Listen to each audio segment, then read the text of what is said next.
começando hoje mais um episódio do podcast Geração Saúde.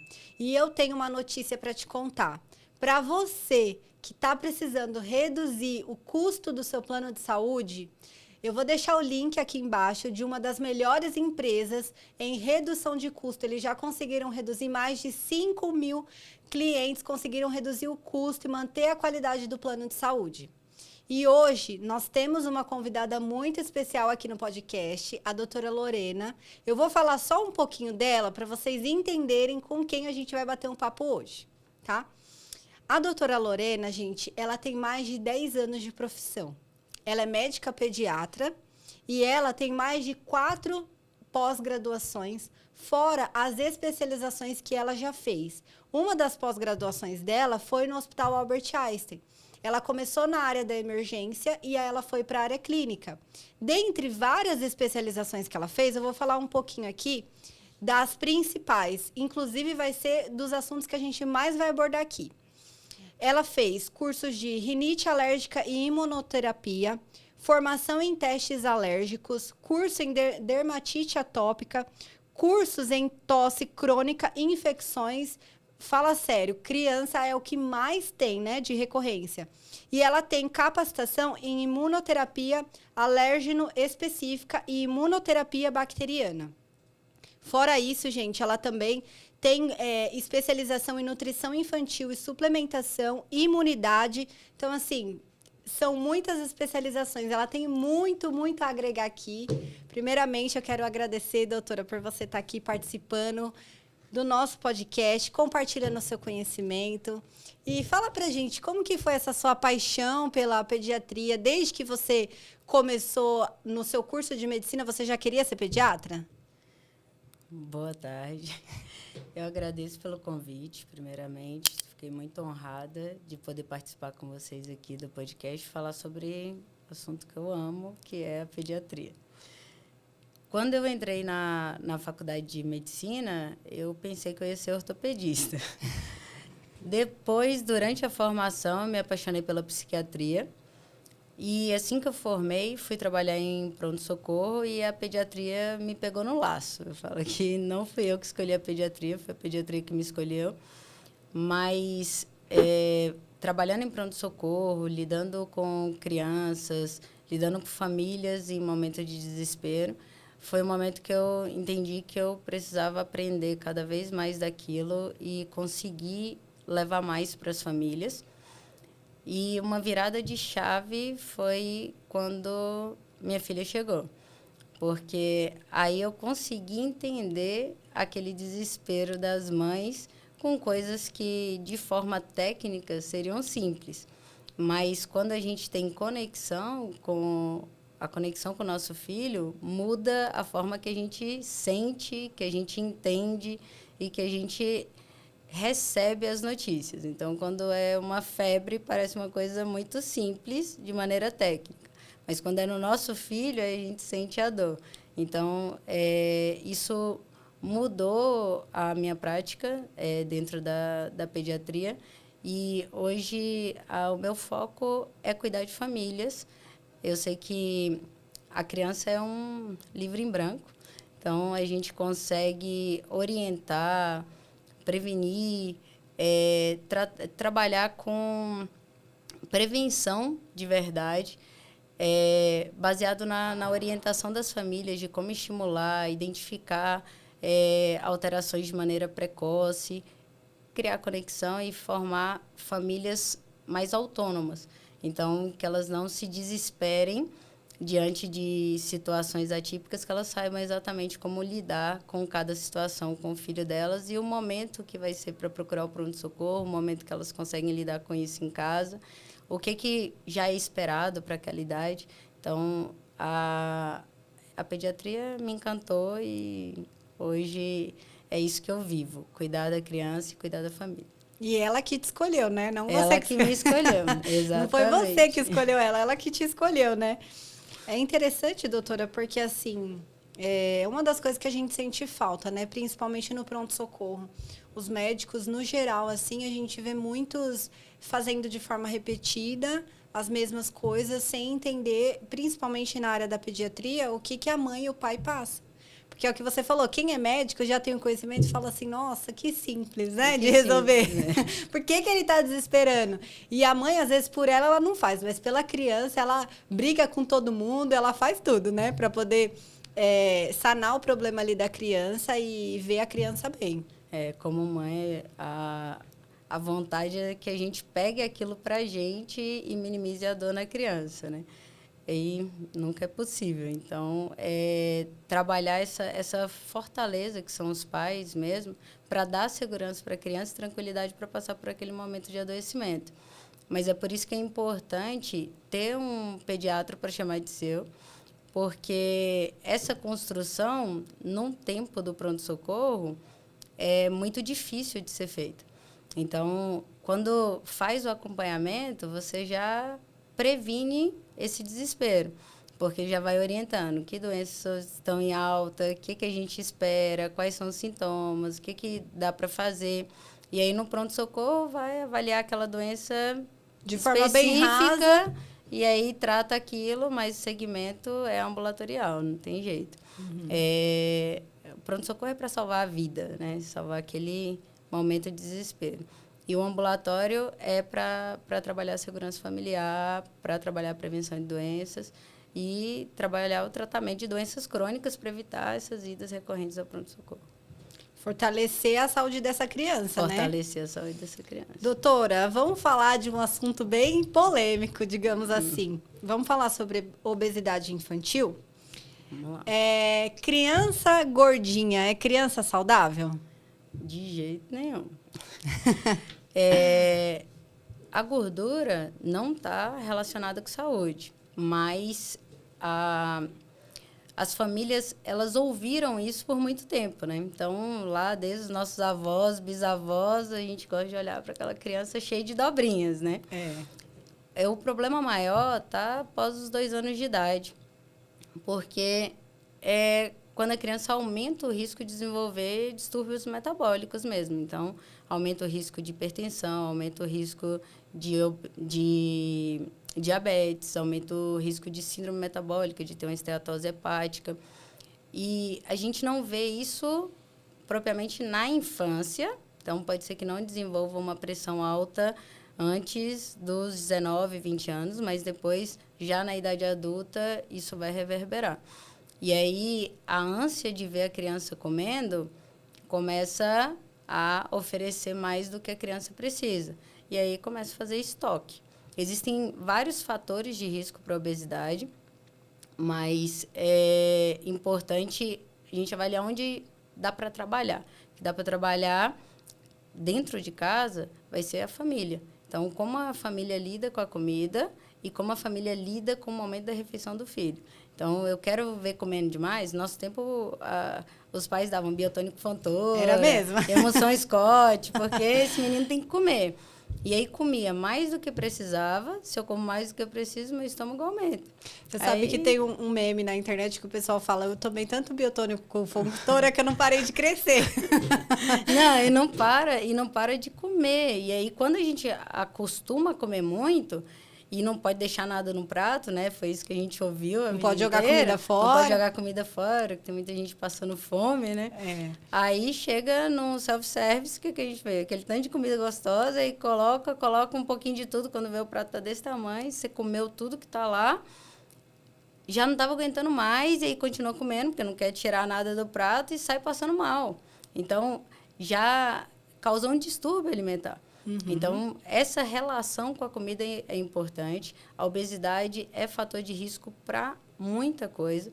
Eu tenho casos no consultório de puberdade precoce por causa da obesidade, porque aumenta a insulina e aí, com isso, também acelera o processo de obesidade, perde estatura final lá na frente. Tenho crianças com investigação de hipertensão arterial com 9 anos de idade. Nossa. Então, é importante saber que obesidade não é saúde. Comer muito não é a mesma coisa que comer bem. E doutora, falando assim, daquelas mães vamos colocar mãe de primeira viagem, né? Bem inexperiente, que ela coloca comida no prato da criança, a criança dá 2 garfadinhas e para.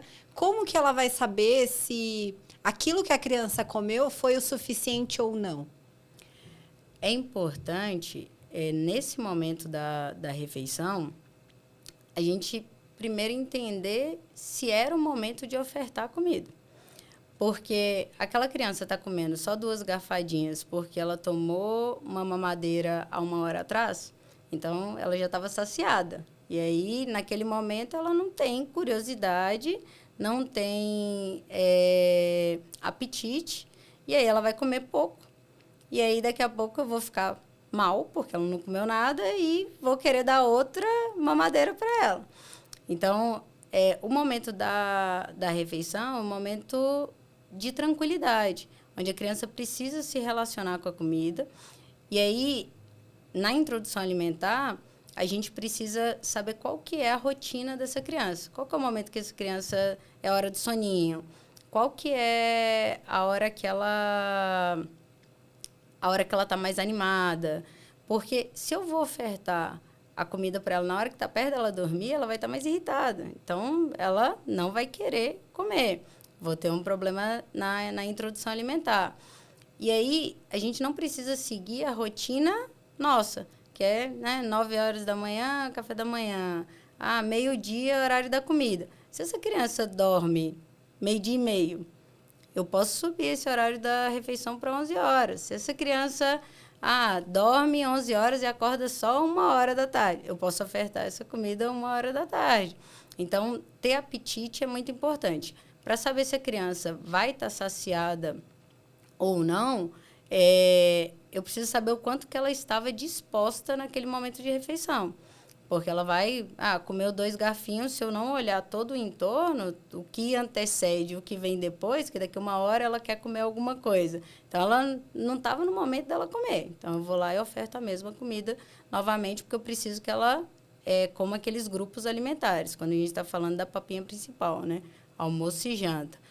Que é o momento de fruta, eu dou uma fruta para ela 1 hora antes dela comer. A fruta tem frutose, gera saciedade. Então, na hora de comer a papinha principal, ela não vai aceitar. 2 colherzinhas, pouco provável que ela esteja satisfeita. Provavelmente, ela não estava com apetite. Foi ofertado no momento errado. Foi ofertado no momento errado, ou não avaliou, ou ofertou alguma coisa muito próximo ali. Então,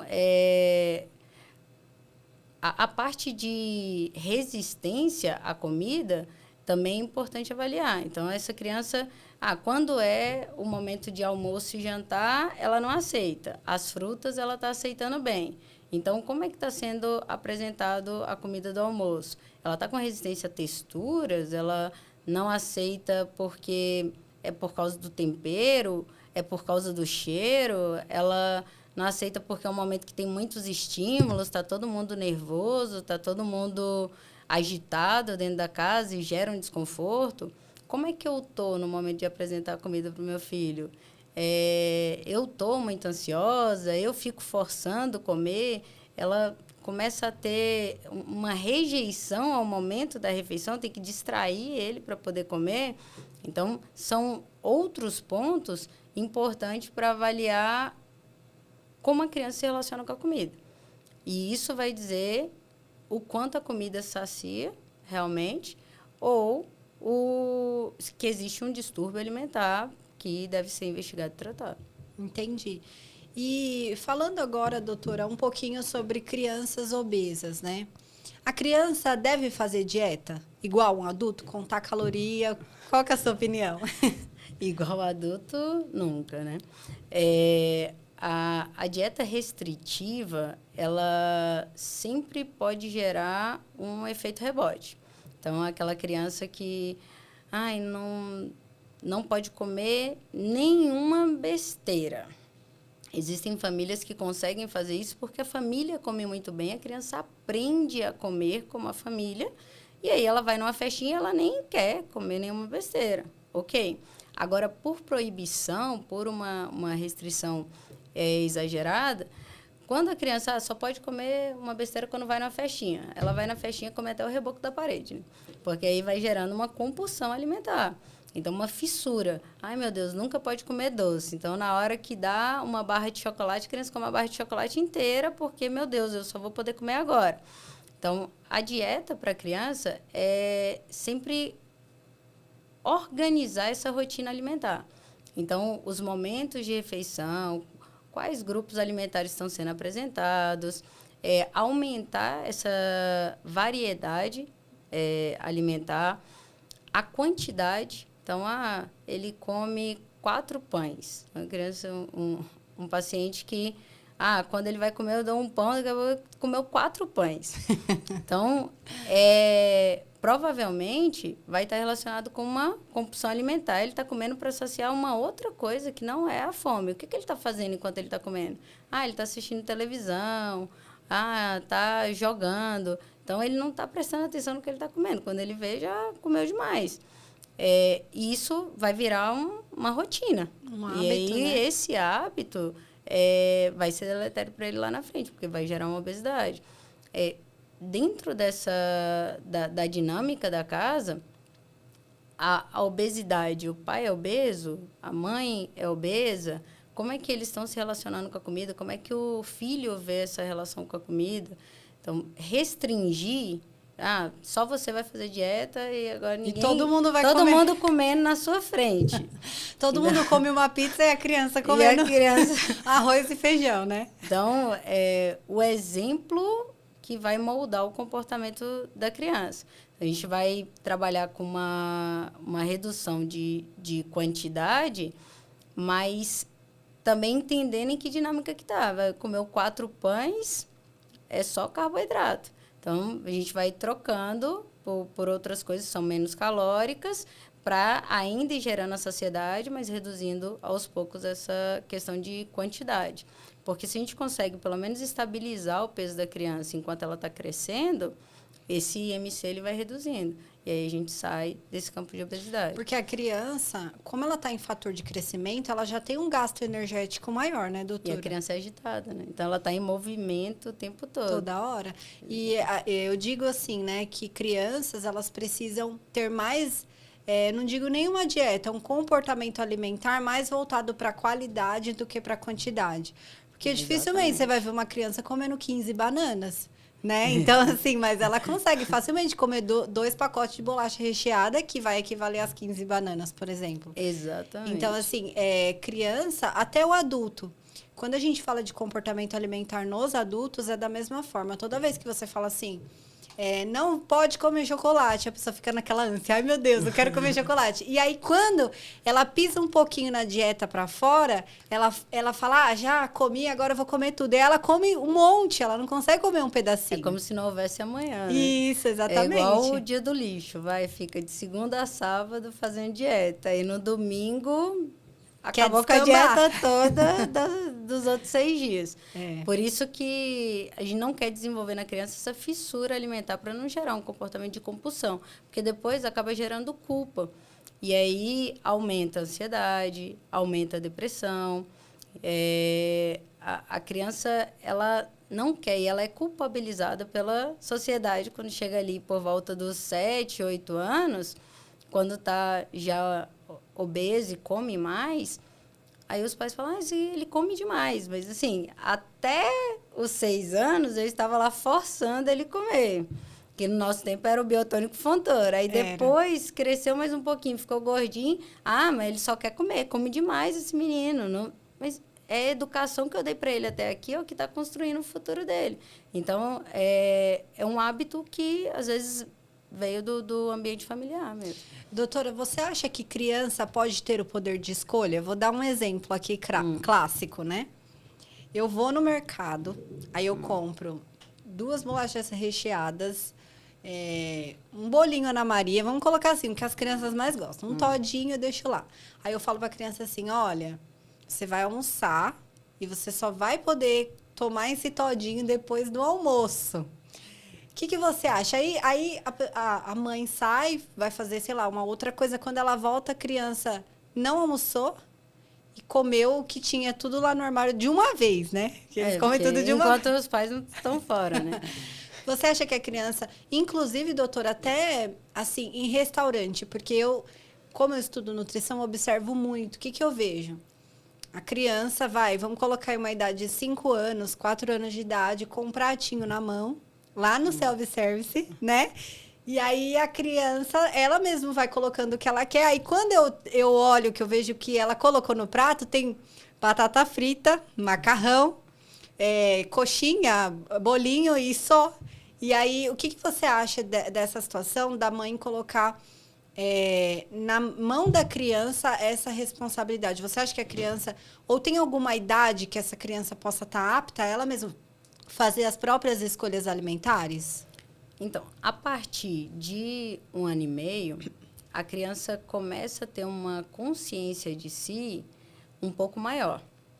E aí, a gente fala que os 2 anos é aquela fase mais difícil, a fase das birras, que está cada vez começando mais cedo, mas é por essa consciência de si, eles querem essa autonomia, eles querem comer sozinhos, eles querem fazer as escolhas, só que eles não têm uma capacidade cognitiva para essas escolhas. Então, quem vai restringir o poder de escolha são os pais.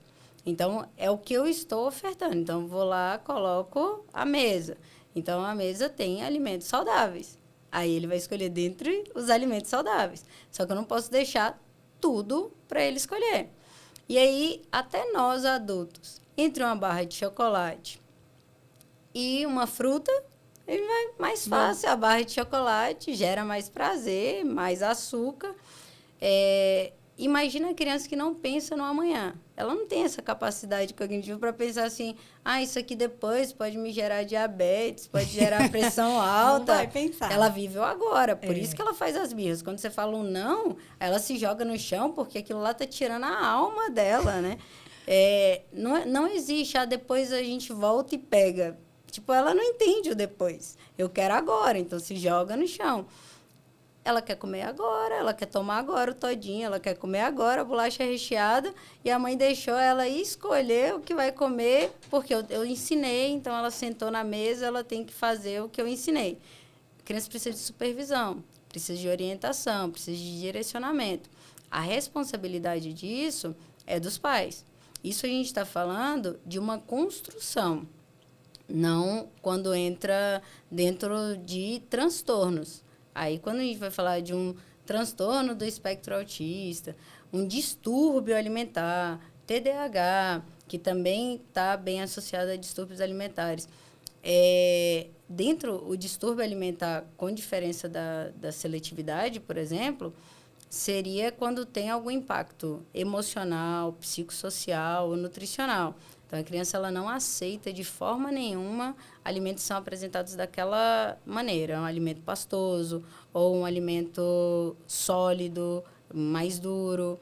Ou se não tiver a batata frita, não tiver sido feita na airfry seca daquele jeitinho, ou cortada naquela tirinha. Então, a gente está já pensando numa restrição grande. E isso é um distúrbio alimentar. Isso precisa de tratamento e acompanhamento. Agora, enquanto a gente não tem ideia do que está acontecendo, se é um distúrbio alimentar, se é uma seletividade alimentar, se é uma preferência, ou se é porque eu estou dando opções demais, a primeira coisa que a família consegue fazer é isso, alinhar a construção da rotina da criança, a construção do que eu estou oferecendo para ela, do que ela me vê comendo, de como são os momentos de refeição. Primeiro, a criança não deveria estar comendo sozinha. A criança precisa estar comendo com outro adulto. Ela precisa ver o adulto comendo, como ele se relaciona com a comida, porque ela está aprendendo o comportamento do outro para poder replicar. Ela vai replicando os pares. Então, tem famílias que falam, ela não come nada em casa. Mas na escola come tudo. Mas come tudo? Pega o relatório da escola para a gente ver o que realmente ela está comendo. Na escola ela aceita. Ela não come feijão em casa, mas come feijão na escola. Ela não come legumes em casa, mas come legumes na escola. O que muda da escola para casa? Na escola, tem outras crianças comendo a mesma coisa que ela. Então, e ela na escola é só aquele alimento, né, doutora? Na escola não tem outras aquele ofertas. Só que a criança pode até não gostar de um alimento. Só que probabilidade dela experimentar aquele alimento vendo outra pessoa comendo é muito maior. Então, ela vê todas as crianças comendo a mesma coisa. Ah, também quero, porque tudo é dela. Ela quer o que todo mundo tem. Então, aquilo lá, não, é meu, é meu. Então, essa comida aqui, você vai comer essa comida? Como é que você está comendo e não está me oferecendo? Aí vai lá e pega. Então, não preciso ficar forçando a criança a comer. Eu vou mostrando para ela como comer. E aí, quando a gente está comendo uma fruta, aí a criança vem aqui e ela quer pegar a fruta da nossa mão e comer. Agora, se a gente só está comendo biscoito recheado, só está comendo chocolate, ela vai querer pegar o biscoito recheado, ela vai querer pegar o chocolate.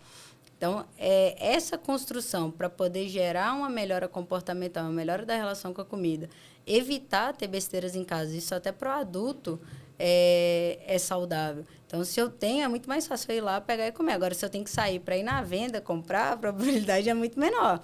E a criança, ela não tem como ir na venda lá, sozinha, comprar. Infelizmente, que antigamente as crianças tinham mais liberdade para sair e já desenvolver outras autonomias. Mas eu que compro as coisas para casa, então sou eu que compro e ela está comendo muito mal porque ela tem essas opções em casa. Então, a gente tira essas opções da casa, mas não pensando numa restrição para gerar fissura. Porque a facilidade de acesso vai fazer com que ela não entre em contato com alimentos saudáveis, porque aquilo lá vai gerar muito mais saciedade, porque a quantidade de açúcar é maior, então a saciedade é muito maior. E aí não vai comer a comida, não vai aceitar a fruta, até porque dá mais trabalho. É muito mais fácil mastigar uma barra de chocolate do que morder uma maçã. Verdade. E tem aquele vício do paladar também, né? Porque até a gente se habitua com aquele doce, muito doce. Eu já vi crianças, doutora, que você fala... crianças, inclusive, assim, né? Eu digo adolescente porque eu tenho uma adolescente em casa. E teve uma vez que as amiguinhas da minha filha foi em casa, e aí eu falei, gente, tem fruta aí. Ah, ela não come nenhuma fruta. Eu, como assim ela não come nenhuma fruta? Ela come, eu pensei, né? Ela come o quê, então? Ah, ela falou que acha todas as frutas aguadas. Porque a fruta, apesar de ser doce, ela ainda é menos doce do que uma bolacha, né? Um outro alimento igual uma Ana Maria, né? Um bolinho doce, um bolo de chocolate. Então, se a gente que é adulto acaba tendo esse vício, né, no paladar, imagina a criança. Esse caso, por exemplo, quando chega uma pessoa e fala não como nenhuma fruta, a gente já está frente a um distúrbio alimentar. Porque não aceitar nenhum alimento daquele grupo alimentar é um distúrbio alimentar. Tem alguma questão aí que precisa ser Então, para a gente diferenciar um distúrbio alimentar de uma seletividade, por exemplo... Precisa ter uma exclusão de um grupo alimentar total ou qualquer impacto emocional ou nutricional ou psicossocial. Quando a gente fala de psicossocial, a gente fala exatamente das pessoas que não podem ir em outros lugares porque elas são julgadas por um comportamento. Então, quando ela chega na sua casa e fala, ela não come nenhuma fruta, assusta. Então, você vai falar assim, mas não come nenhuma fruta? Isso causa o quê? Constrangimento. Ela vai ficar constrangida. Então, aí são crianças que não comem fora. Então, eu nem vou comer porque vão falar que eu não como isso, que eu não mastigo isso. Então, traz impacto psicossocial e isso vai gerar um impacto emocional. E aí, pode ser que não tenha nem impacto nutricional, especificamente, porque ela está ingerindo as vitaminas através dos legumes, verduras e os outros alimentos. Mas só esse impacto psicossocial e emocional pode gerar uma ansiedade, pode gerar uma depressão. Então, isso precisa ser tratado, porque essa criança vai ter problemas, esse adolescente vai ter problemas lá na frente. Ou já está com alguns problemas, que a gente não sabe como é que ela reage a isso. Quando a gente vai separar o açúcar, por exemplo, a gente pede para não ofertar para a criança antes dos 2 anos de idade. Mas a criança está entrando em contato com frutas que são mais adocicadas, com frutas também um pouco mais ácidas, com a papinha principal, que mesmo sem sal até 1 ano de idade, traz temperos, a gente pode usar vários temperos naturais, e aí eu estou treinando esse paladar, mas por que eu não preciso treinar um paladar para o açúcar propriamente dito? Porque o nosso paladar ele já é tendencioso a preferir as coisas mais doces. Então, é difícil, tenho alguns casos em consultório, mas é difícil ter uma criança que não aceita chocolate. Então, normalmente, a gente está frente a algum distúrbio alimentar. Quando não aceita nenhum doce, não aceita nenhuma besteira, ou só se for da marca tal. Então, tem uma especificidade muito grande no que aceita. É um distúrbio alimentar. E aí precisa de investigação e precisa de acompanhamento e tratamento. O grande problema é que essas queixas das famílias, normalmente elas não são escutadas, né? Então, quando a mãe tem uma ansiedade com relação à alimentação do filho, mesmo que não seja um distúrbio alimentar na criança naquele momento, os pediatras eles precisam escutar a mãe para poder fazer a orientação adequada. Porque se não for um distúrbio alimentar ainda, a própria ansiedade dos pais pode gerar um distúrbio alimentar.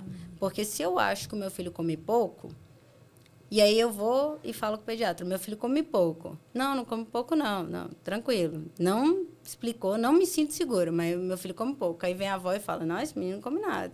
Aí vem uma pessoa visitar a casa, não, esse menino não come nada. Isso vai gerando uma ansiedade da mãe, que a mãe quer fazer aquela criança comer mais. Então, ela vai fazer algum movimento. E aí o movimento, ou eu vou distrair, ou eu vou enfiar na boca, ou eu vou brigar, eu vou falar que eu vou pôr descastigo, ou eu vou dar um prêmio depois que come, e isso vai gerar um problema alimentar lá na frente.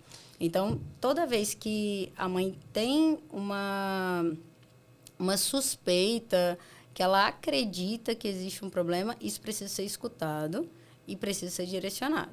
Se confirmar o diagnóstico, vai tratar. Se descartou o diagnóstico, eles precisam de orientação para sentir segurança no que eles estão fazendo. Doutora, e a questão de premiar a criança? Foi muito bom você tocar no assunto, porque eu vejo que isso é muito comum. Eu acredito que você pegue muito na sua prática clínica.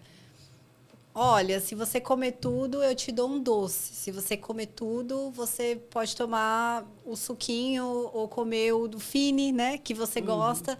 O que você acha que isso acaba acarretando na criança como comportamento? A criança, ela precisa ter consciência de saciedade.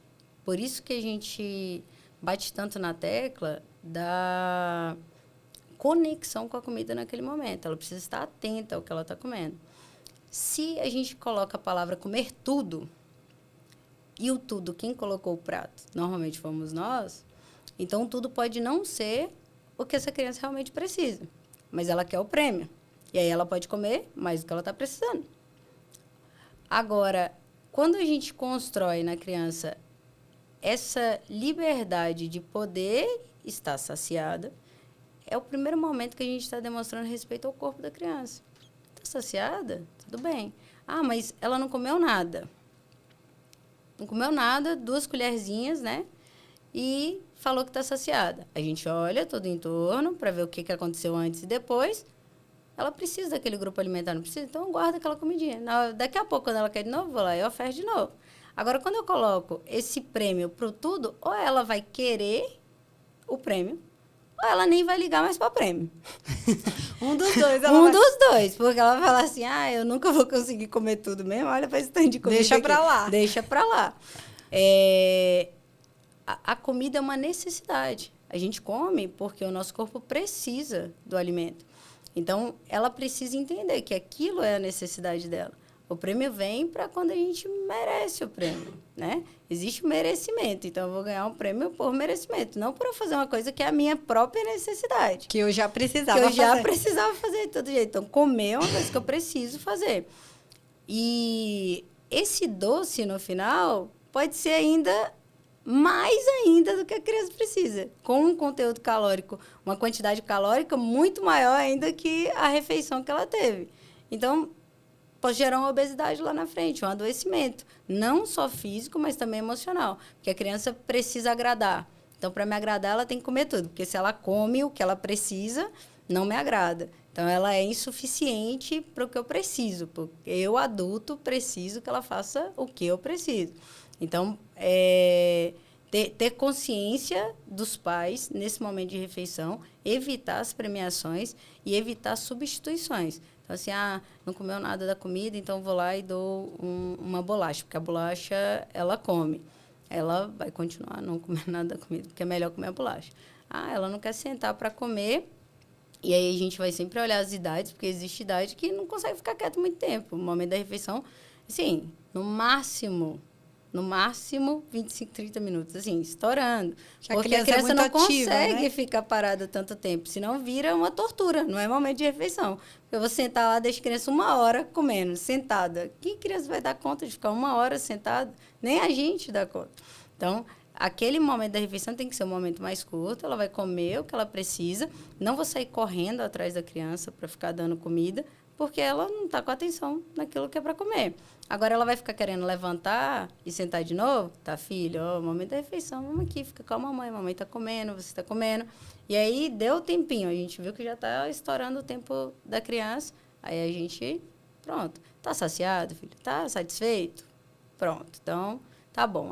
Olhei e não comeu nada. Mamãe vai guardar, daqui a pouco, quando você vai querer comer de novo, e quando você quiser comer de novo, a gente vai ofertar de novo, porque é esse aqui que você precisa comer agora. Então, lidar com isso de forma tranquila. Eu falo para as mães, poker face para a criança, aí quer chorar no banheiro, quer comemorar no banheiro. A criança não pode perceber que a comida transforma as nossas emoções, porque se transforma a nossa emoção, transforma o ambiente. E a criança sente aquela pressão do ambiente. Então, ela começa a evitar os momentos de refeição, porque fica todo mundo muito agoniado no momento da refeição. Quando eu comi isso, minha mãe... Aí a criança até assustou. Não vou comer mais isso, não. Pô, ficou doido. Então, poker face, comeu, ok, não comeu, aí depois trazer isso nas consultas que a gente vai alinhando também. Doutora, já aconteceu algum caso de você avaliar todo o cenário daquela família e você vê que a pessoa que mais precisava de ajuda não era a criança e sim os pais? Até nesse caso, assim, de... A criança até... Ela... você gosta de fruta? Gosto. Mas aí, quando você vai avaliar, você fala, mas... É a mãe que não consegue deixar de dar. A criança aceitaria numa boa. Já aconteceu de você falar para a mãe ou para o pai, olha, vocês precisam passar num psicólogo, precisam mudar a forma de pensar. Acontece com muita frequência. Sério? Na verdade. Porque, na verdade, isso é desde da primeira consulta no pré-natal, o que eu abordo muito com os pais é que criança é ambiente. Então, se os pais não estiverem bem, a criança não fica bem. Um exemplo que eu dou muito para eles é clássico. A criança está lá chorando, desesperada, bebezinho, né? O choro é estridente, irrita. E aí você está sozinho em casa, porque o pai já voltou a trabalhar, o pai volta mais cedo, você está aqui tentando acalmar, a criança não para de chorar, você tenta acalmar, você está ficando irritado, você vai ficando irritado, porque você está chorando junto com a criança.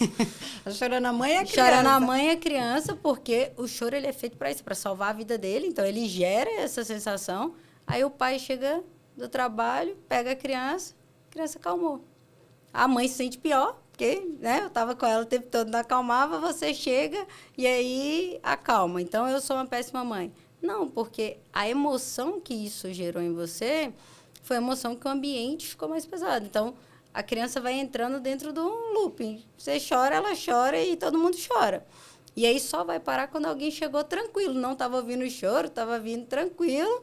Na hora que pegou, está tranquila, a criança sentiu aquela emoção mais tranquila e a criança acalma. Com relação à alimentação, é a mesma coisa. Então, se eu tenho pais que se alimentam bem, grande probabilidade da criança se alimentar bem. Se eu tenho pais que se alimentam mal, grande probabilidade da criança se alimentar mal, porque você consegue ter um controle maior da criança até os 2 anos de idade. Isso eu estou falando das crianças sem distúrbio alimentar real. Mas depois dos 2 anos, que ela tem essa consciência de si muito maior, aí ela vai querer escolher, vai querer fazer. E se eu não souber como lidar com isso, se eu não souber intervir nisso, aí o problema chega. Então, os pais, eles precisam estar seguros do que eles estão fazendo. E pais de primeira viagem, é muito mais difícil você estar seguro, porque filho não tem cartilha, né? Cada um vem de um jeito, cada um... Eu tenho uma realidade, outro pai tem outra realidade, então a gente precisa adaptar isso também dentro da nossa realidade. E aí, se isso gera uma ansiedade muito grande nos pais, a alimentação, e gera, porque a gente foi criado assim, vai gerar um momento tenso na refeição. E isso vai impactar na criança. Então, tratar os pais, por isso que eu falo que eu cuido da família. Tratar os pais é necessário para que a criança tenha um desenvolvimento adequado. Se o pai é obeso, a mãe é obesa, a probabilidade da criança ser obesa é enorme. É alta. Não só por questões genéticas, mas por questões comportamentais, por aprendizado mesmo. Então, os pais precisam entender quais são os seus pontos, as suas questões, cuidar de si, que é o mais difícil. Depois que você tem filho, você primeiro quer cuidar do filho para depois cuidar de você, e aí nunca sobra tempo, porque filho não deixa tempo. E aí, mas primeiro é você, para depois o outro. É o mesmo exemplo que dão no avião, né? Então, tá lá, primeiro coloca a máscara em você e depois coloca a máscara no outro. Porque, às vezes, se você não colocar a máscara em você, talvez você não consiga chegar no outro para colocar a máscara nele e aí fica os dois. Então, é necessário que primeiro você trate você e aí depois a gente começa a intervir na criança. Então, principalmente quando chegam famílias com problemas alimentares, a primeira manobra é sempre comportamental. É sempre ajustar o ambiente. Aí a gente vai entender como é que a criança responde a essas mudanças do ambiente, mudanças reais. E aí consegue separar o joio do trigo. O que era estímulo, o que é da criança, o que era estímulo e o que era distúrbio. E aí a gente vai alinhando o plano terapêutico. Mas até dentro do distúrbio alimentar, o comportamento dos pais com relação a isso é muito importante. Porque senão vira um momento estressante. E a alimentação, ela consegue modificar tudo isso mesmo. Então, a alimentação e o comportamento, ele começa de cima para baixo, né, doutora? Sempre. Começa dos pais, dos adultos para a criança, não? Porque geralmente a mãe chega, ai, meu filho não tá comendo isso, eu tô com um problema, geralmente tá lá em cima e você não tá conseguindo enxergar, né? Aí vem a pediatra para vir e falar, opa, peraí, vamos entender todo o cenário. Por isso é tão importante ter um tempo de consulta maior para poder entender a dinâmica familiar. Porque se você não entende a dinâmica familiar, você está tratando um problema, mas não a causa do problema. E aí esse problema ele vai reverberar em outra área. Às vezes você até melhora aquilo ali, mas aí daqui a pouco começa a aparecer outro problema. Porque não foi na fonte. Então, precisa entender a dinâmica. Meu filho é o básico. Come em casa, não come em casa e come na escola, tem alguma questão ambiental na casa. Interferindo, né? Interferindo. Porque os avós moram embaixo, aí ele não come a comida e desce para a casa dos avós e os avós dão alguma besteira.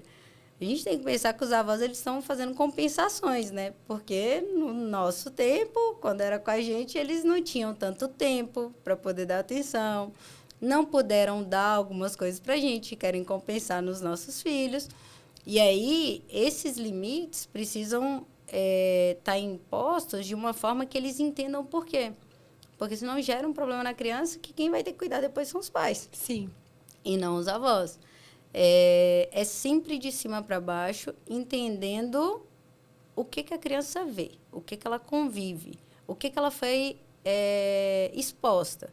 Porque, se na introdução alimentar eu dei só comida batida em liquidificador. E aí, morria de medo de engasgar, nunca dei nada em pedaço. Aí, quando chega lá nos 4, 5 anos de idade, eu quero que a criança esteja mastigando a carne, mas nem aprendeu a mastigar. Como é que vai mastigar a carne? Não vai querer? Então, por isso a introdução alimentar ela é muito importante. A forma que ela é conduzida, a forma que ela é levada é muito importante para minimizar os distúrbios alimentares lá na frente. Doutora, falando agora um pouquinho sobre alergias e intolerâncias, que são coisas diferentes, né? Mas assim, o que que as crianças costumam mais ter em questões de alergias?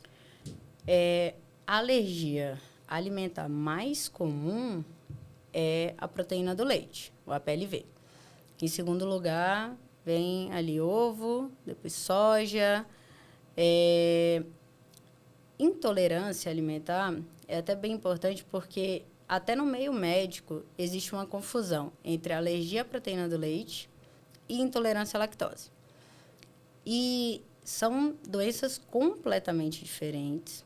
É importante saber que intolerância à lactose ela é rara no menor de 5 anos, no menor de 4 anos, principalmente. Quando tem, normalmente vem no teste do pezinho, que é a galactosemia, que é raríssima, mas são crianças que nem saem da maternidade, porque ficam muito graves. Agora, a alergia à proteína do leite, ela vai vir, você vai diagnosticar, às vezes não, dentro dos primeiros 6 meses de vida, com sintomatologias diversas. Quando tem alergia à proteína do leite, IgE mediada, que a gente fala, que é menos comum atualmente, mas existe. Eu tenho um paciente que tem um IgE maior que 100. O normal é menor que 0,1. Então, a alergia, quando ela é IgE mediada, normalmente vem manifestações de pele, às vezes pode vir manifestação respiratória, são sintomas mais específicos e é diagnosticada com exame. Você pode confirmar com exame laboratorial. Agora, a não IgE mediada, ela vem com manifestações gastrointestinais. E aí a criança pode aumentar as regurgitações, desconforto abdominal, uma criança que chora muito, tem muito problema durante a noite, não consegue dormir direito, porque está voltando sempre alguma coisa, dor abdominal. E aí, pode ter diarreia ou pode ter constipação. Um ou outro, normalmente também acompanhado de assaduras mais importantes. Por ter essa composição de distensão abdominal, alteração do padrão evacuatório, desconforto, é associada com intolerância à lactose. Só que a intolerância à lactose, quando ela ocorre no menor de 4 anos, isso também pode acontecer com adultos, o comum é que seja transitória. Por exemplo, agora nós estamos numa época que estamos em surto de gastroenterite, que vem vômito, diarreia. Essa diarreia persistente inflama a parede do intestino e é na parede do intestino que está a lactase, que vai degradar a lactose. Sim. Se eu inflamei, eu perdi a lactase e aí vai gerar uma intolerância à lactose e aí eu não consigo melhorar dessa diarreia, da distensão abdominal, do desconforto, da dor abdominal. É transitória. É como se ela tivesse aquela intolerância à lactose, mas não vai permanecer. Quando voltar ao normal, vai retornar. Exatamente. Só que aí o que eu tenho que fazer? Eu tiro a lactose dessa criança por 15 dias, que aí dá tempo de desinflamar a parede do intestino, recuperar a lactase, e aí ela vai voltar a consumir o leite com lactose normal. Agora, na alergia à proteína do leite, não adianta eu dar um leite sem lactose. Eu preciso dar se está em uso de fórmula, uma fórmula extensamente hidrolisada, uma fórmula de aminoácidos, vai depender de como a criança vai responder ao tratamento. Doutora, ou dieta materna. Quando a gente fala de proteína do leite, seria a caseína? Tem a alfa-lactalbumina, a beta-lactalbumina, a caseína. Qual a proteína? No caso da não IgE mediada, que é a mais comum, a gente não tem certeza. Não consegue diferenciar. Não consegue diferenciar. Porque não tem exame palpável. O que a gente faz? Primeiro, faço uma dieta de exclusão. Isso é muito importante que as famílias saibam que é necessário, depois dessa dieta de exclusão, que vai durar entre 2 a 4 semanas, seja feita a prova de tolerância oral. Porque aí virou um exame. que eu fiz? Eu tirei a proteína do leite por 2 a 4 semanas, que eu preciso manter essa criança sem sintomas pelo menos uma semana para avaliar ela. Ficou sem sintomas, aí eu pego a proteína do leite e coloco de novo. Voltou os sintomas, fechou o diagnóstico. Não voltou os sintomas. Talvez os sintomas que ela estava era somente de uma falta de amadurecimento ainda gastrointestinal, porque as crianças têm desconforto, têm a disquesia, aí estava passando um período de cólica, a regurgitação que vinha, quando falar, regurgita muito. O muito para você pode não ser muito para mim. O que eu peço para os pais filma, tira foto, para a gente poder quantificar o que é muito. É em todas as mamadas. Então, podia ser só um desconforto, só que quando a gente voltou com a proteína do leite, não teve sintomas, então vai continuar com a proteína do leite normal. Voltou com a proteína do leite, teve sintomas, aí fecha o diagnóstico, a gente retira, só que tem uma alta taxa de cura. Então, a cada 6 meses, a gente vai lá e faz uma nova testagem. E aí, normalmente, com a introdução alimentar, é um período que tem grande probabilidade de cura. A gente faz a introdução alimentar da criança, e aí já vem outros tipos alimentares, a criança começa a tolerar a proteína do leite e a gente reintroduz. Isso nos casos não IgE mediada, que são essas manifestações mais gastrointestinais. Mas, desde a pandemia, principalmente, o número de alergias alimentares tem aumentado de forma estrondosa. Tem a ver com o número de atópicos, né? Porque pais atópicos que têm ou dermatite, ou rinite, ou asma, geram filhos com atopias, então aumenta a chance de alergia alimentar, mas também com a restrição de contatos. Então, a pandemia fez todo mundo ficar isolado, né? E esse isolamento reduziu o contato com a natureza, contato com animal, contato com terra, contato com grama. E a construção dessa resposta imune, porque a alergia nada mais é que o corpo atingindo o próprio corpo, ela está bagunçada. Então, aumenta o risco de desenvolver alergia alimentar. O contato com fórmula precoce, principalmente na primeira semana de vida, aumenta bastante o risco de desenvolver a PLV. E a gente vê que isso é feito com muita frequência nas maternidades. Então, demora um pouco para vir a pojadura. A primeira parte do leite materno é o colostro, e ele é ralinho mesmo, aguadinho, pouca quantidade, porque aquele estômago da criança é muito pequenininho, não cabe uma quantidade maior. E aí, para dar mais trabalho explicar do que dar uma fórmula para a criança. E aí acaba tendo oferta de fórmula precoce. Depois, nas próximas semanas, ou depois de um mês, quando consegue um diagnóstico precoce, porque tem família que passa por um sofrimento estrondoso até chegar no diagnóstico, é muito triste.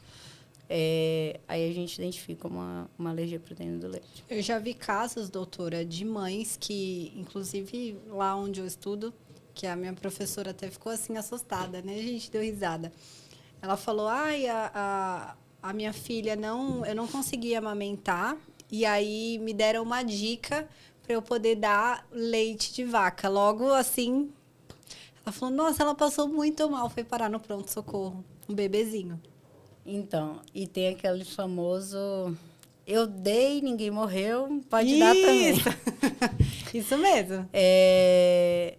Graças a Deus, porque não era para morrer, né, gente? Então, o leite de vaca, ele foi muito utilizado para dar para crianças menores de 6 meses. A gente sabe que a composição do leite de vaca, comparado com a composição do leite materno, é muito diferente. A quantidade de proteína que tem no leite de vaca é muito maior que a quantidade de proteína que tem no leite materno, na fórmula infantil.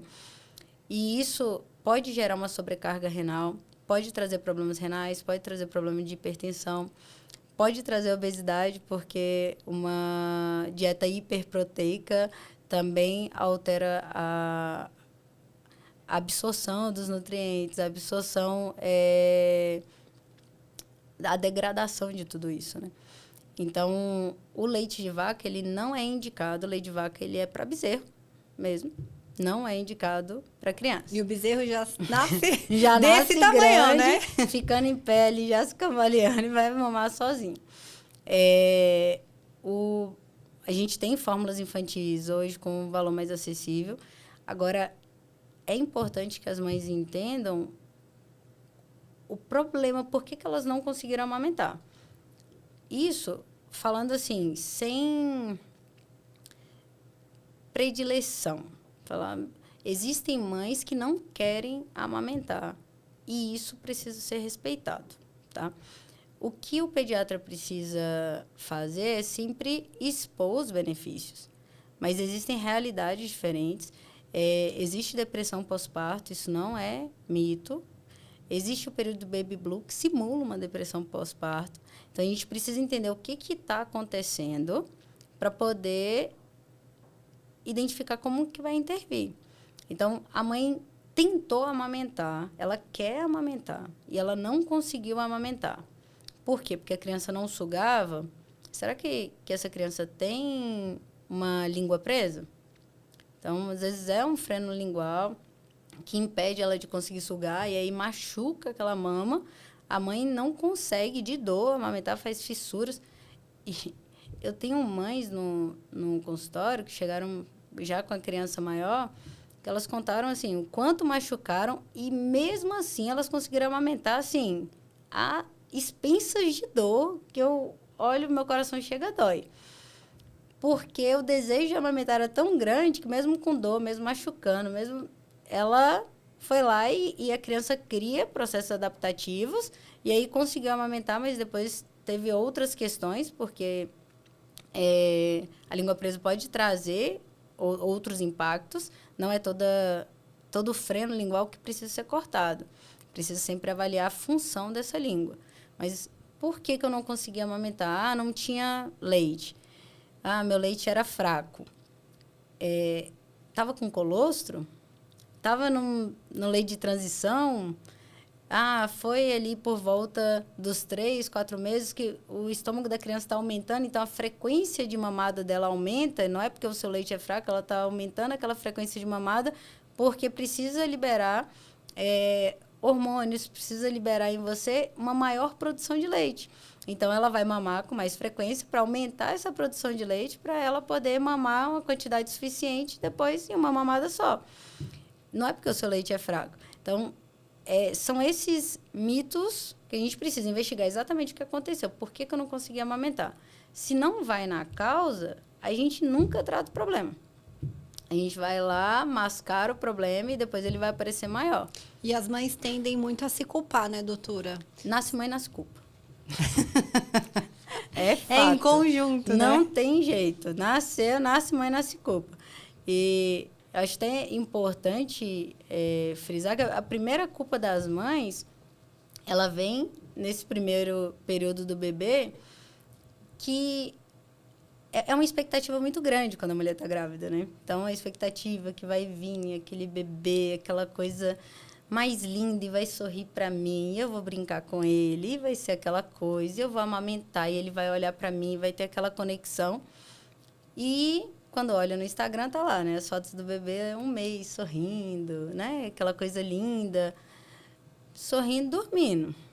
Porque o bebê, ele vem e ele nem sorri pra gente, sorri. Ele sorri pra ele primeiro. É o primeiro ensinamento que ele dá pra gente.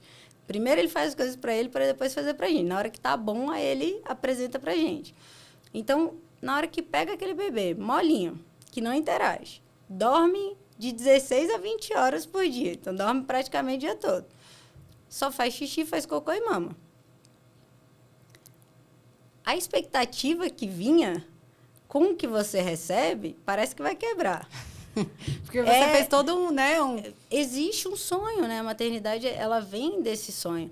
Então, isso, junto com a descarga hormonal, com o período do puerpério, é muito pesado para a mulher lidar. Então, o primeiro pensamento, chega em casa, na hora que vê aquele choro, eu não sei o que é, porque ainda estão se conhecendo.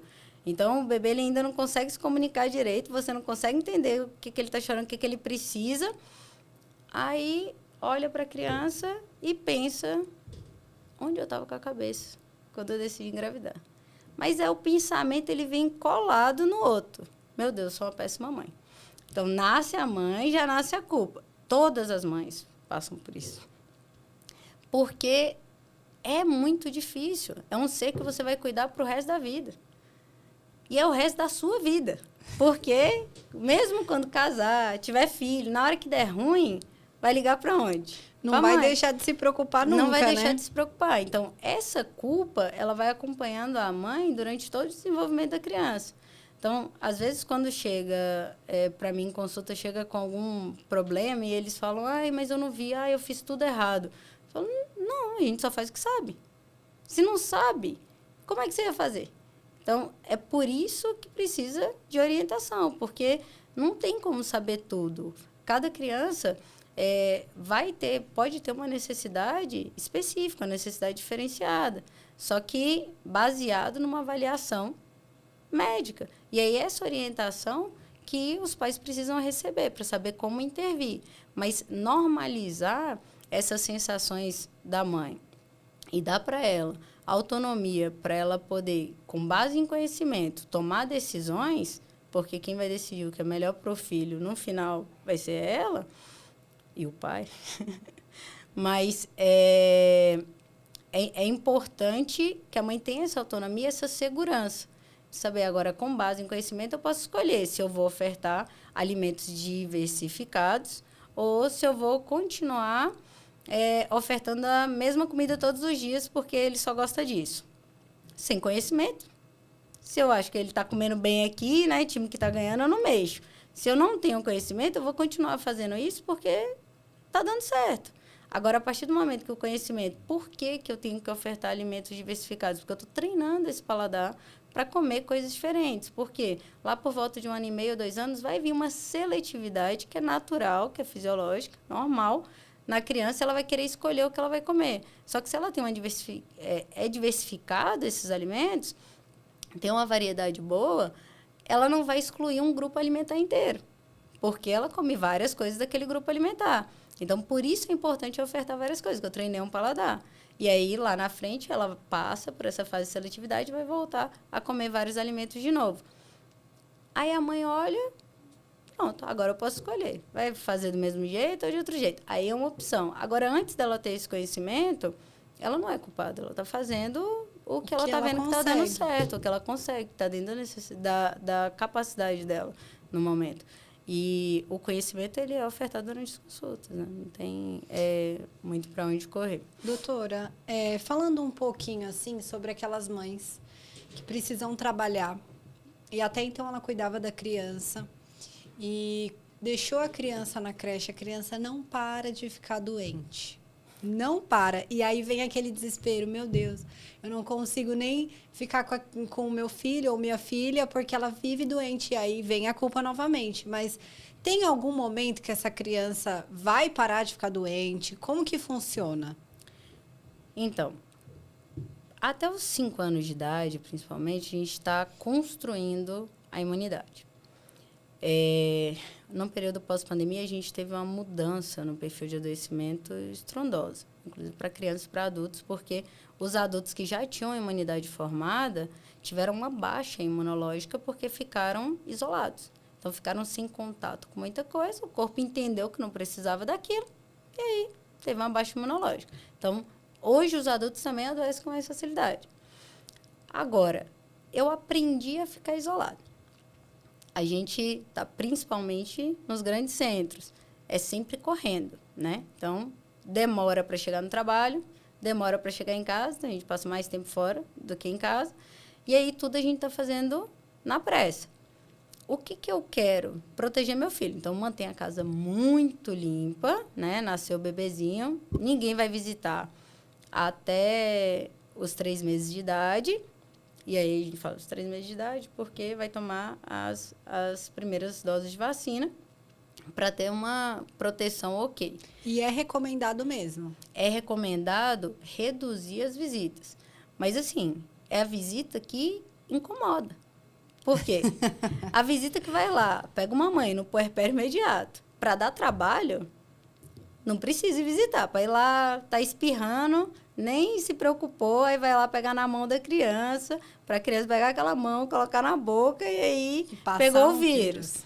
Não, agora se você for visitar essa mãe para ir lavar uns pratos, para lavar uma roupa, arrumar a casa, dar uma ajuda, vale a pena visitar. Só evita ir doente, evita pegar na mão da criança, evita ficar beijando o rosto da criança, para não gerar um adoecimento. Mas passei aquele momento da primeira dose das vacinas, eu preciso começar a expor essa criança à natureza. Então, às vezes eu tenho animal de estimação, mas aí sempre foi criado como filho. E aí chegou o bebê, o animal vai ser criado agora igual cachorro, vai lá para fora, não tem contato. Existem estudos que comprovam que crianças com contato com animal de estimação reduz o risco de desenvolvimento de alergias. Nossa. Então, o contato precoce com aquilo vai reduzir o desenvolvimento de doenças. Eu estou construindo a imunidade. Então, a criança que tem contato com a natureza, que está lá, tem contato com grama, é exposta à luz solar, tem contato com terra, tem menor chance de desenvolver tanto adoecimento físico quanto atrasos motores. Depois, eu deixo aquela criança numa bolha em casa. Ninguém toca, ninguém pega. Meu Deus, se uma pessoa espirrar lá longe, eu já jogo um pano na cabeça da criança e saio correndo com ela. E aí, com 6 meses, eu tenho que voltar a trabalhar, não tem jeito, algumas mães com 4. Eu coloco ela dentro da escola. Agora, me diz, o que as crianças fazem na escola? Contato no chão, em tudo, põe a mão na boca. Não adianta falar para a criança que ela está gripada, que o nariz está escorrendo, que ela não pode pegar na outra criança. As crianças trocam a chupeta. As crianças enfiam a mão no nariz, enfiam a mão na boca do outro, porque ela está explorando, ela está aprendendo. A criança está exposta a tudo. Só que de uma forma virulenta. Que aí são vírus já prontos para adoecer. Que é diferente da exposição à natureza, que é a vitamina S de sujeira, que é rústica, bruta, que tem pouca capacidade de adoecimento, que é menos virulento. E ali eu construo uma pré-imunidade para poder ir para a escola. Mas eu não construí isso, a casa é limpa, aqui passo lisoforme e álcool em tudo, né? Espelha o rosto no chão, né, doutora? E aí chega lá na escola, vai ter contato com tudo, não tem nenhuma pré-imunidade formada. 6 meses é uma idade precoce, mas existem famílias que precisam colocar na escola e a gente sempre trabalha com a realidade de cada família. E aí a criança vai adoecer. O problema é, o que isso vai gerar depois? Aí vai gerar mais faltas ao trabalho, porque eu tenho que pegar mais a criança. Com essas faltas ao trabalho, eu posso ser despedida do trabalho. Então, a gente precisa trabalhar com a construção dessa imunidade. Já sei que eu vou precisar colocar ela com 6 meses na escola. Então, eu vou construindo essa imunidade porque ela vai adoecer. Fato. Mas, para não adoecer com essa frequência. Então, a gente vai usar as mudanças ambientais, já com a exposição mais precoce, e toda a tecnologia e ciência que a gente tem a nosso favor. Então, ver como é que está as vitaminas dessa criança, fazer uma suplementação adequada. Existem medicações que a gente consegue otimizar a resposta imunológica da criança. Então, a gente já sabe que vai entrar na escola em fevereiro, a gente já começa em janeiro. E tudo isso com orientação e conversa com o pediatra. Porque a gente já faz uma programação. Então, crianças podem fazer suplementação, doutora? Crianças devem fazer suplementação vitamínica. Devem fazer suplementação vitamínica. E aí, tudo isso baseado no conhecimento que a gente precisa ter também do histórico materno, se a criança está em uso de leite materno ou se está em uso de fórmula, porque aí a gente vai quantificar as necessidades dessa criança. Mas, sim, o básico, que já no SUS deve ser feito. Ferro e vitamina D até os 2 anos de idade. A vitamina D começa com 7 dias de vida. A vitamina D hoje já está estendida até os 18 anos de idade. E o ferro pode começar entre 3 meses a 6 meses para crianças rígidas e algumas crianças com prematuridade a partir de 1 mês de idade ou que tem algum outro fator de risco importante. Então, isso é o básico, só que a gente precisa entender mais sobre isso para poder otimizar essa criança. Então, crianças com dermatite provavelmente têm alguma deficiência de zinco. E aí, o zinco ele é imunomodulador, então protege. A gente precisa... protege também de infecções de repetição, de doenças alérgicas. Então, a suplementação e a imunidade, a saúde da criança estão bem... Estão relacionados. A nutrição é importantíssima para o desenvolvimento da imunidade. Uma criança que não está bem nutrida, isso não é uma criança obesa. A gente está falando de nutrição, ter os elementos corretos. Ela não consegue construir, porque a imunidade são células. Então, para poder aumentar o número de células e melhorar a minha resposta imunológica, atacar o germe, se eu não tenho suprimento para construir aquela célula, como é que eu vou construir a célula? Então, falta células. Se falta células, essa resposta fica lentificada. Então, eu fico com um adoecimento prolongado, eu complico com facilidade. E, doutora, crianças que tendem mais a ter doenças, né? Falando agora um pouquinho sobre autismo, TDAH, que estão mais, assim, não digo em alta, mas estão mais aparecendo, né? Estão cada vez mais comuns. A mãe, ela consegue fazer alguma prevenção na gestação ou antes de gestar para prevenir não ter esse tipo de desenvolvimento no feto? Ou você acha que é mais voltado à genética? Tem como prevenir? Então, o transtorno do espectro autista, ele não tem uma etiologia bem definida. Então, a causa dele não está bem definida. O que a gente tem são suspeitos, são fatores de risco. Um dado curioso é que o autismo é o único transtorno que a idade paterna é um fator de risco. Então, a idade paterna aumentada é um fator de risco. Normalmente, outros transtornos estão mais relacionados com a idade materna aumentada. Sim. Então, existem vários fatores de risco que podem gerar o autismo. E aí, com isso, tem sido feitos vários estudos com relação ao autismo e ao TDAH para poder entender o impacto disso. Ainda não tem uma unanimidade na comunidade científica com relação às suplementações. Isso. A medicina integrativa ela ainda é muito julgada, né?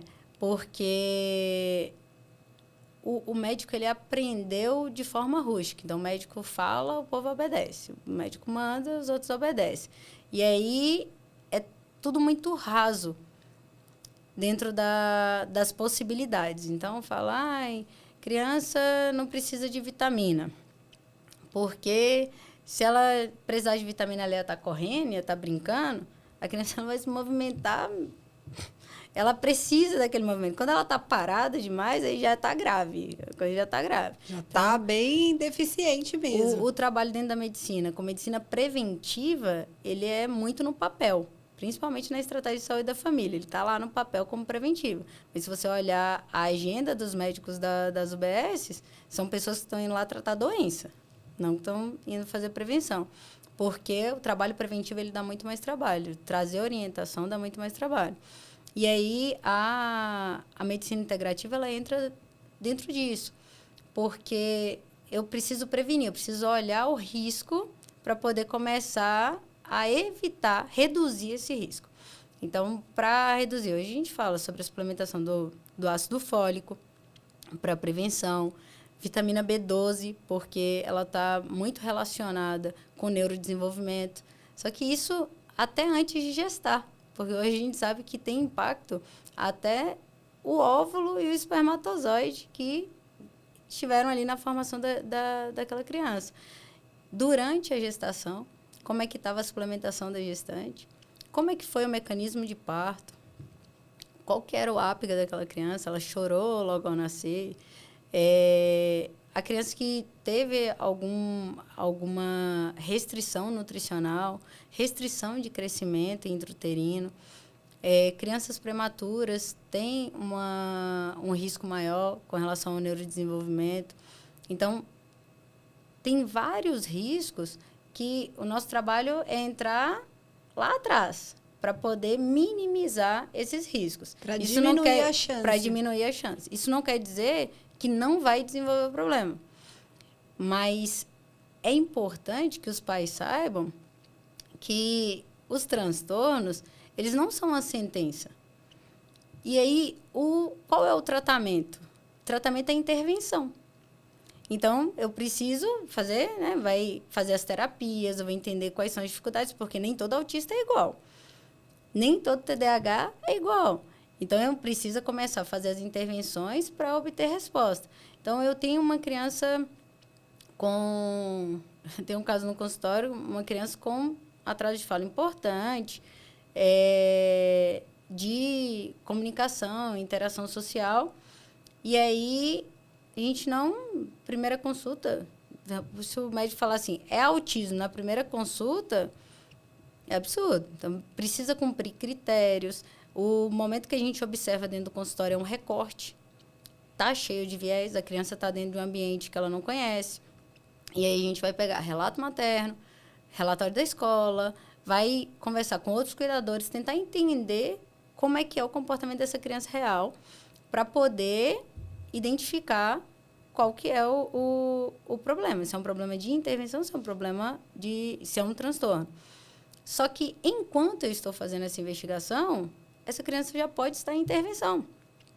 Porque se ela está com um atraso de fala importante, um atraso da interação social, se eu já começo a intervir fonoaudióloga, terapia, eu já vou começar a ter resposta. Posso fechar o diagnóstico durante esse processo de intervenção, mas o que vai ajudá-la é a intervenção. Então, não é uma sentença e a gente pode evoluir durante esse processo. Então, eu tenho um paciente que ele não falava, não interagia, não olhava nos olhos.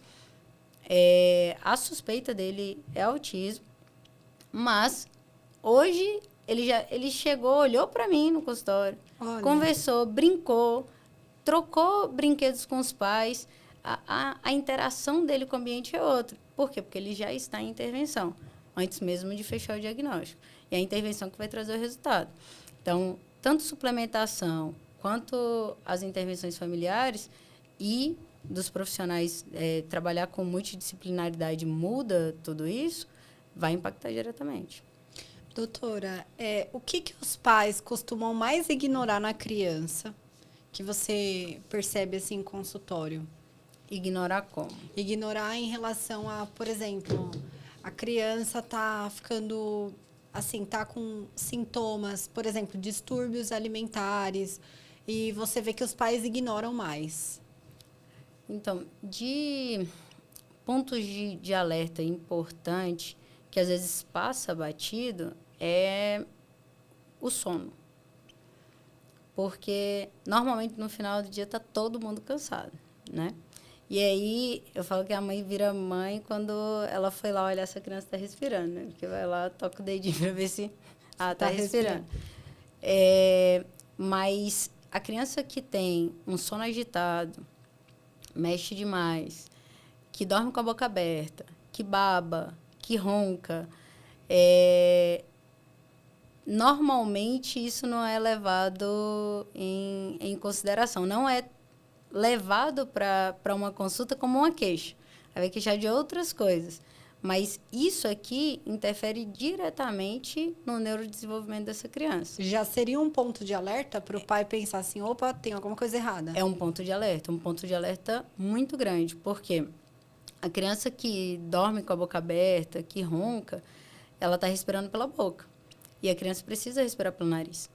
E aí é o nariz que umidifica as vias aéreas para entrar o oxigênio e conseguir desprender bem o oxigênio. Se eu estou respirando pela boca, eu não consigo desprender bem esse oxigênio.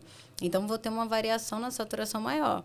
O corpo entende, na hora que está pesado, o sono vai entrar no sono REM, que é o sono reparador, que processa o aprendizado, que vai melhorar tudo. Aí, relaxa demais o corpo. Aí o corpo fala, vixe, minha saturação vai baixar demais, espera aí. Aí dá uma mexidinha para lá, uma mexidinha para cá. Porque tem microdespertares, a criança não precisa levantar e conversar, são microdespertares que impedem que a criança fique um tempo adequado dentro do sono REM. E isso vai gerar um cansaço. Então, a criança fica mais cansada durante o dia, só que ela quer explorar, porque a criança é curiosa. E ela quer explorar, e ela sabe que tem que ficar acordada, que tem que brincar, ela briga com o sono. E ela começa a liberar mais cortisol, que é o hormônio da irritabilidade. Então, fica uma criança mais irritadiça, fica uma criança mais agitada. A agitação acaba acompanhando a desatenção. Então, daqui a pouco, fecha o diagnóstico de TDAH, mas a base está no sono. E aí, por que dorme com a boca aberta? Porque está sempre com o nariz entupido. E aí, está sempre com o nariz entupido, fica o dia todo com a boca aberta. Respirando pela boca. Respirando pela boca. E aí, essa musculatura vai ficando flácida, uma musculatura orofacial flácida, aquele rosto fica mais caído, aquela bochecha mais caída, hipotônica, a criança com a boca assim o tempo todo. Eu tenho menor capacidade de mastigação, porque a minha musculatura não tem uma tonicidade adequada. Então, começa a rejeitar alguns alimentos porque eu tenho que mastigar mais. Vou lá, mastiga a carne, cuspo, não fico ali muito tempo. Não consigo ficar muito tempo com a boca fechada. Então, eu preciso comer porções pequenas, mas como o tempo todo. Tá com fome o tempo todo. Porque eu vou lá, como um pouquinho, daqui a pouco como mais um pouquinho, daqui a pouco como mais um pouquinho. Aí vai gerando. Pensando que se ela não respira pela boca, ela tem que respirar e comer pela mesma via. Pela mesma via. Então, ela come pouco. Ela come pouco, porque ela tem que fechar a boca. Ela fecha a boca, teria que respirar pelo nariz. Mas não está respirando tão bem pelo nariz. Então, ela vai comer menos tempo. Então, ela vai, come um pouquinho. Daqui a pouco vai comer mais um pouquinho. Porque ela precisa dos alimentos, mas não consegue mastigar de maneira adequada. Não consegue comer uma quantidade adequada e fazer intervalos de refeições necessários. E aí, isso também gera alteração de oxigenação, vai alterar a minha musculatura. Então, fica uma criança mais cansada. Aquela criança, você pega ali 5 anos, fala, segura aqui a sacola para mim. Ai, tá pesado, não aguento. Ah, vamos andar até ali. Ai, não aguento, me leva no colo. Aí é tido como manha, frescura, preguiça. E está relacionado com a respiração. Porque a criança tem, às vezes, uma rinite, ou é asmático, tem algum problema de obstrução de vias aéreas mecânica, uma hipertrofia de adenoide, hipertrofia de amígdala, que impacta no sono e vai trazer problemas em várias áreas. Área comportamental, que aí reclama, a criança não fica parada. Ela está com cortisol lá em cima. Para ir, ela está cansada. Porque ela não dormiu cansada, direito. Mas ela quer brincar, ela quer se agitar. Quer brincar, então ela precisa estar em movimento para não dormir. Porque se ela parar, ela está cansada. Aí é uma olheira. Olha para a criança, ela está sempre com uma olheira. Por que criança tem uma olheira? Dormiu a noite toda. Um olho fundo, né? E aí são fatores que, quando trazidos em consulta, eles assustam.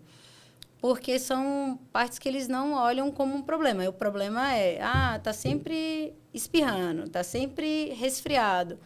E aí, em cima disso, a gente vai investigar o impacto disso em outras áreas, porque é importante entender que cada doença ela pode impactar outras áreas. E depois, lá na frente, a gente não vai entender que o distúrbio de sono, o distúrbio alimentar que a criança tem foi por causa de uma rinite lá atrás. Um TDAH que foi diagnosticado lá na frente por causa de um problema de rinite lá atrás.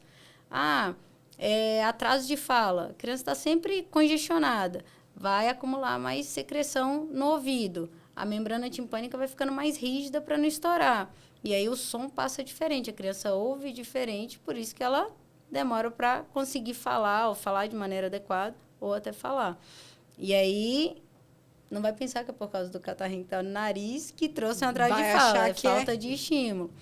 E a investigação, o direcionamento disso para os pais é importante. Então, como ponto de alerta, eu deixaria assim, impacto no sono, criança que ronca, criança que tem um sono muito agitado. Às vezes, a agitação do sono pode ser uma deficiência de ferro, que dá pernas inquietas. A criança que dorme com a boca aberta. Criança, mas não dorme com a boca aberta, mas baba que acorda molhado o travesseiro. Então, ninguém baba de boca fechada.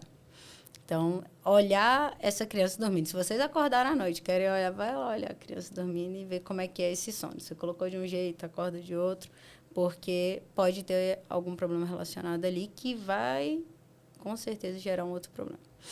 Muito bacana, doutora.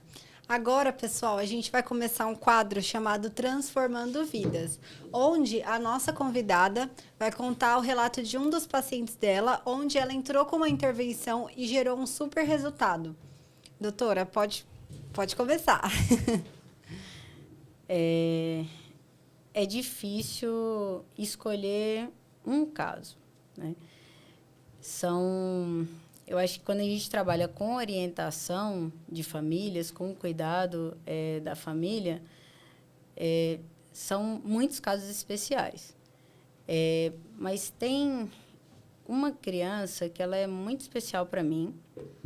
Várias crianças são, mas essa é muito especial porque não foi no consultório que eu a conheci, foi no pronto-socorro. E eu estava de plantão à noite, e aí fui na porta da emergência e estava vindo um carro desesperado entrando. Aí eu, que não seja criança, que não seja criança. E aí era criança. E aí a mãe saiu desesperada, falando que a criança tinha engasgado. Ela tinha menos de um mês na época. E aí, quando eu fui avaliar a criança, ela já tinha desengasgado, mas ainda estava mais hipoativa. E ela tinha fenda palatina, que conhece como lábio leporino, só que quando a gente fala de fenda palatina, ela vai de forma mais profunda e pegava parte do palato. E era uma criança que tinha nascido numa maternidade pública, eu estava de plantão no hospital público. E a mãe não sabia o que fazer, não tinha tido orientação com relação a como amamentar, não conseguiu amamentar, como ofertar a mamadeira, qual que seria o bico adequado, volume, porque a deglutição dessa criança ela é diferente. A forma que ela vai conseguir vedar o lábio é diferente, porque estava aberto. E aí não tinha relato também no relatório de alta da fenda palatina. Então, estava como se fosse só o lábio leporino. Mas, na verdade, isso afetava o palato, então afetava a deglutição. E foi um caso que eu fiquei muito tocada ali. A gente fez as manobras, os cuidados que precisavam fazer, estabilizou. E aí eu fui conversar com a mãe para tentar entender o que tinha acontecido, como é que estava sendo a alimentação da criança, se ela estava acompanhando. E aí ela tinha ido num posto, e aí orientaram que era daquele jeito mesmo, que dava mamar. E aí estava dando a fórmula, porque não conseguia amamentar. A gente tentou até fazer uma relactação, mas já tinha passado um período, foi mais difícil. E essa criança eu levei para a clínica. Tive ajuda assim, da fonoaudióloga na época, que foi sensacional. Dando todas essas orientações, fazendo a avaliação da mobilidade da língua, dos lábios. Os pais maravilhosos seguiam todas as orientações que a gente fazia, se dispunham, vinham para a gente ir reavaliando. E com o acompanhamento ela começou a ganhar peso, reduziu a regurgitação, conseguiu fazer a introdução alimentar, conseguiu colocar ela na lista para avaliação via SUS, e foi feita a correção. Foram feitas 2 correções, né? Primeiro corrigiu o lábio, depois primeiro corrigiu a fenda, se não me engano, depois o lábio. E hoje é uma criança que está bem. Então, foi um caso que me tocou mais pelo descaso de orientação. Então, quando os pais têm uma criança com qualquer tipo de doença, se eles são orientados a como lidar com aquela doença, quais vão ser as dificuldades que vão ter? Porque não é a mesma coisa você mandar uma criança rígida para casa, para a mãe resolveu dar mamadeira, é mais fácil para ela entender como é que a criança vai mamar ali, mesmo tendo algumas dificuldades com relação ao fluxo do bico, uso de engrossantes e afins. Mas, quando vem uma criança com uma doença, se a mãe tem a menor noção, ela tinha outras 2 filhas, mas ela não tinha a menor noção de como que ia lidar com aquilo. E aí, manda para o posto de saúde, até conseguir a avaliação do posto, que são médicos de estratégia de saúde da família. Eu tenho especialização em estratégia de saúde da família, mas casos mais raros, incomuns, não é a prática clínica diária deles. E aí até mandar para um pediatra de alta complexidade. O tempo para essa mãe conseguir ir lá, essa criança está tendo outros problemas. Já teve muito adoecimento, né, doutora? Se tivesse... E, assim, o risco de broncoaspiração é maior. Então, ela teve quadros de bronquiolite. Já tinha um histórico familiar de asma. Mas, se eu vou lá e regurgito mais, não degluto direito, para ir para o buraquinho errado, e isso ir para o pulmão, fazer uma pneumonia atípica, é muito mais provável. E aí, se essa família é orientada e ela é mantida em segurança, por mais que a gente não consiga mudar o curso do protocolo do SUS. Então, mas aquele momento que a gente tem com a família, a gente consegue orientar e dar segurança, a mãe sai mais preparada e minimiza o risco, porque essa criança poderia morar mais longe, o pai poderia não ter um carro para poder levar, poderia ter engasgado e não ter voltado. E só de imaginar isso e a culpa que essa mãe ia sentir, porque ela ia achar que a culpa era dela, porque ela que estava dando de mamar, só que a culpa não era dela, porque ela não tinha recebido a orientação de como ofertar mamadeira para aquela criança. Cada criança tem que ser orientada pela mãe, enfim, e cuidada conforme a sua particularidade, né, doutora? Conforme a sua necessidade. E é uma necessidade diferente. E não é crime nenhum um profissional não saber lidar com aquela particularidade. E aí é por isso que é importante que você conheça quem sabe. E que você consiga direcionar essa família, buscar aquele conhecimento para poder ser ofertado para a família. E por isso que é obrigatório na maternidade, tem médico, mas também tem fono, tem fisioterapeuta, porque o trabalho em equipe multidisciplinar são conhecimentos diferentes que se agregam para ofertar o melhor cuidado para a família. Então, essa orientação de como que vai vedar o lábio, vai colocar, vai utilizar algum aparelho diferente, vai mudar o bico. Ela vai vir da fonoaudióloga em trabalho com a pediatria de outras necessidades, só que eles se complementam. E aí, sem essa orientação, tudo que sobra para a família é medo, porque eu não sei com o que eu vou lidar. Como é que eu vou dar de mamar de novo se quando eu dei engasgou? Então, como é que eu vou para casa agora?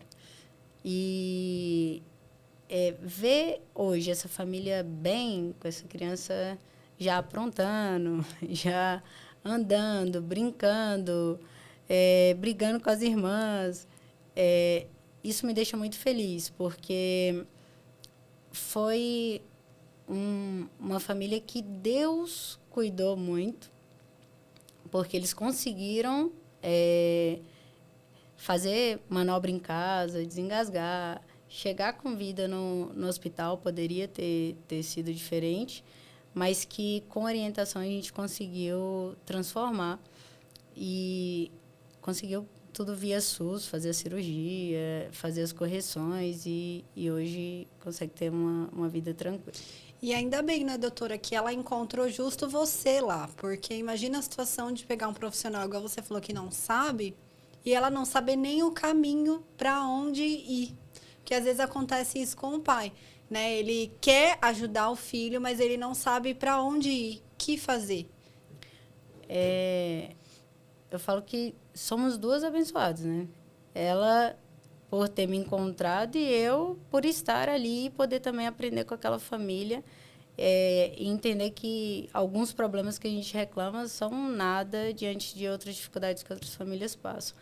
Mas eu agradeço a Deus mesmo por ter o conhecimento necessário, conhecer as pessoas certas, para poder ter proporcionado isso para eles. Porque é sempre uma junção, ninguém faz nada sozinho, né? É sempre uma junção de conhecimentos de pessoas dispostas a ajudar e fazer um bom trabalho. Mas é uma família transformada, graças a Deus. Que bom, doutora. Eu quero agradecer a sua participação. Gente, a doutora Lorena, ela atende na Clínica Lores, que fica na região de Caieiras, São Paulo. Eu vou deixar o descritivo aqui no vídeo para você que quer consultar o seu filho, a sua filha com a doutora.